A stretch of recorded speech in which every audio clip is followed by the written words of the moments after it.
विषय विज्ञान कक्षा 9वीं अध्याय 1 का आज हम अवस्था परिवर्तन का दूसरा भाग पढ़ने जा रहे हैं। हमने इससे पहले द्रव्य अवस्था और ठोस अवस्था में परिवर्तन को ताप के माध्यम से समझा था। आज हम पढ़ रहे हैं अवस्था परिवर्तन को दाब के माध्यम से। दाब लगाकर भी हम क्या अवस्था में परिवर्तन कर सकते हैं?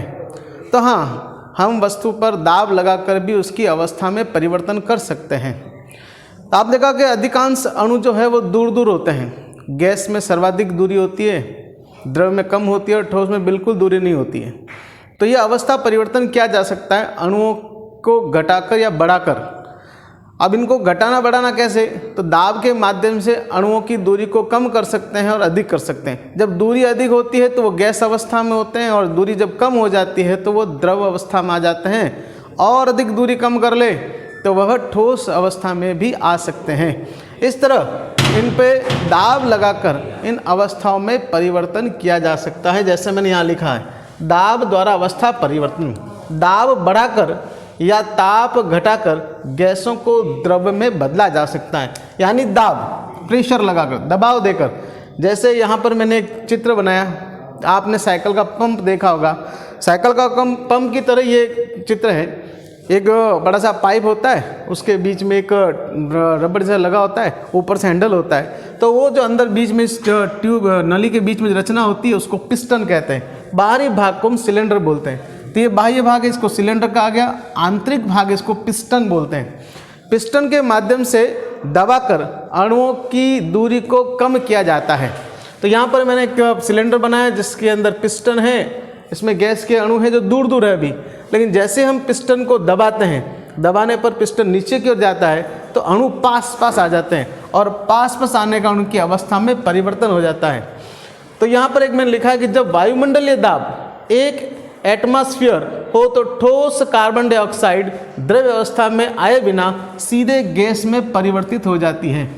यानी वायुमंडलीय दाब, तो यहाँ पर भी दाब लगा है। वायुमंडलीय दाब अगर 1 एटमॉस्फेयर एटम हो तो वो ठोस कार्बन डाइऑक्साइड द्रव्य अवस्था जो होती है वो द्रव्य अवस्था नहीं आती, बिना द्रव्य अवस्था के वो सीधे गैस में परिवर्तित हो जाती है।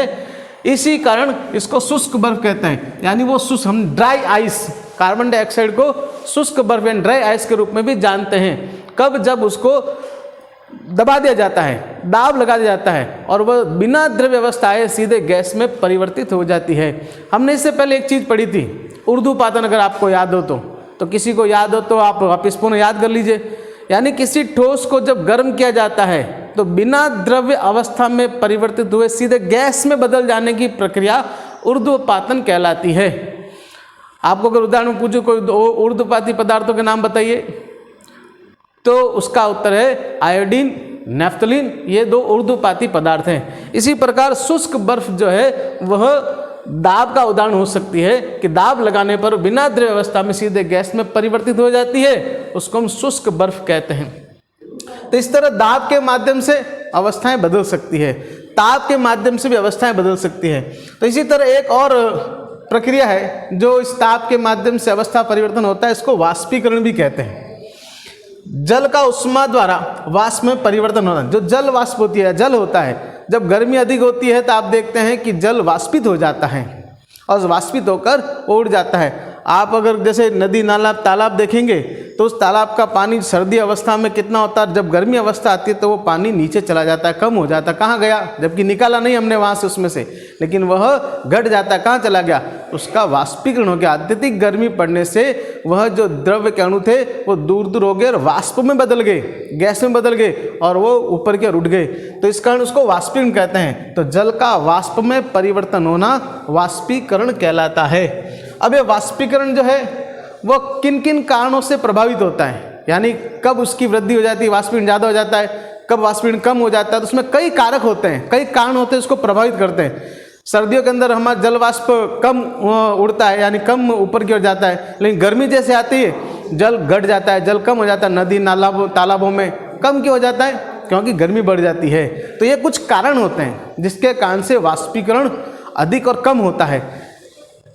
तो सबसे पहला प्रभावित करने वाला कारक हम पढ़ते हैं, सतह क्षेत्र का बढ़ना। किसका? सतह क्षेत्र।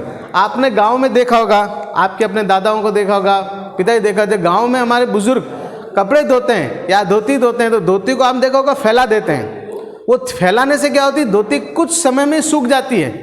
इसको कहते हैं सतह को फैलाना, सतह को बढ़ाना। जब सतह क्षेत्र को बढ़ा देते हैं तो वाष्पीकरण की प्रक्रिया तेज हो जाती है। अगर आप उसी धोती को शामिल करके रख दीजिए तो उसको सूखने में पूरा दिन लग जाएगा, लेकिन उसको फैला देंगे तो वह 10 से 15 मिनट, अधिकतम 30 मिनट में वो सूख जाएगी, क्योंकि आपने उसकी सतह को फैला दिया। इसलिए कपड़े को गांव में सतह को फैलाकर सुखाते हैं, घरों में भी सुखाते हैं, छत पर हम देखते हैं पूरे कपड़े को फैलाकर सुखाते, क्योंकि वो जल्दी सूख जाता है, क्योंकि सतह क्षेत्र बढ़ गया, जिससे वाष्पीकरण बढ़ गया। तो एक कारण होता है सतह क्षेत्र बढ़ने से वाष्पीकरण बढ़ता है, सतह क्षेत्र कम होगा तो वाष्पीकरण भी कम होगा। नंबर 2 आता है तापमान में वृद्धि। जब तापमान बढ़ जाता है तो वाष्पीकरण की प्रक्रिया तेज हो जाती है।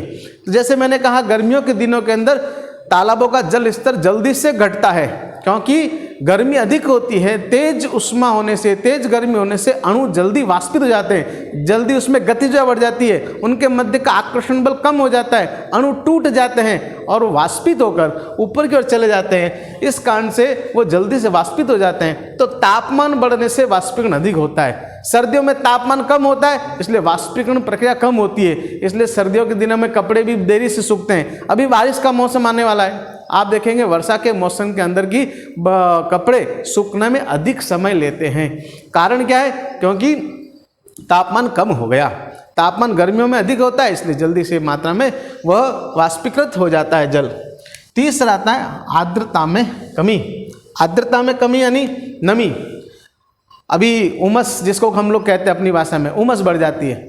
तो जब उमस अधिक होती है, जल वाष्प अधिक मात्रा में होता है, वाष्पीकरण की प्रक्रिया के कारण क्या होता है, जल वायुमंडल में अधिक हो जाता है। तो पहले से जल के अणु वायुमंडल में मौजूद है, अब वापस दूसरे और कहाँ से जाएंगे, उसके अंदर जगह नहीं होगी, इसलिए उस कपड़ों को सूखने में समय लगता है। जब बारिश का मौसम होता है तो कपड़े बहुत देरी से सूखते हैं, क्योंकि वायुमंडल के अंदर नमी पहले से ही है। तो आर्द्रता अधिक होती है तो कपड़े सूखने में समय अधिक लगता है, तो वाष्पीकरण दर कम हो जाती है। आर्द्रता अधिक होने से वाष्पीकरण की दर कम होती है। आर्द्रता जब अधिक हो जाता है, आर्द्रता की जो मात्रा ज़्यादा होती है तो वाष्पीकरण कम होगा, और जब कम होगा तो जल्दी से कपड़े सूख जाएंगे।